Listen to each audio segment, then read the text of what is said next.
Ito na kami. Yung kalabaw namin. Yung kalabaw, yung nasakyan na mga karosa guys, oh. Tingnan nyo po ha. Tingnan nyo po. Tingnan nyo po mga guys. Tingnan nyo po. Ang aming sakayan mismo dito. Nilagay namin sa puno ng kahoy. Nga punong kahoy, punong prutas. Tingnan nyo po mga bunga ng prutas, oh. Maraming bunga pa. Hindi pa naubos ang prutas dito. Sa Masbati. Tingnan nyo po ha. Dito ko to po nilagay mga aking sakayang karusa. Kasi mahandong, di masira. Ang kalabaw namin ang malaki. Yung kalabaw namin malaki. Turo to. Malaki itlog. Tingnan nyo po ha. Guys, itong kalabaw namin. Sakayan ko to lagi. Ko to sa sakayan galing sa taas. Kapag wala ako ibang sakayan, sakyan, nakargahan namin ng maraming karga. Kasi hirap-hirap magpasan. Ang bigat.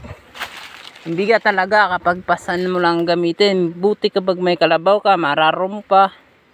Tapos, kung may mabigat ka mga dala guys, ay kayang-kaya mo. Karga mo lang dito oh, sa karusa. Yan. Pupuntang sakayan ng mga jeep. Punta sa kaya ng mga tricycle kasi hindi mapasok yung farm namin dito.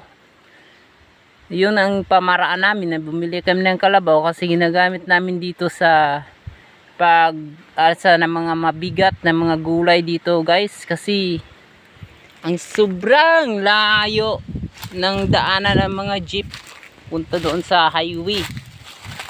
Yun ang dahilan namin yung bumili kami ng kalabaw, tapos gumawa kami ng karusa para hilain na lang kalabaw ang mga dala namin pupunta sa labas. So guys, dito sa puno tayo ng mga prutas.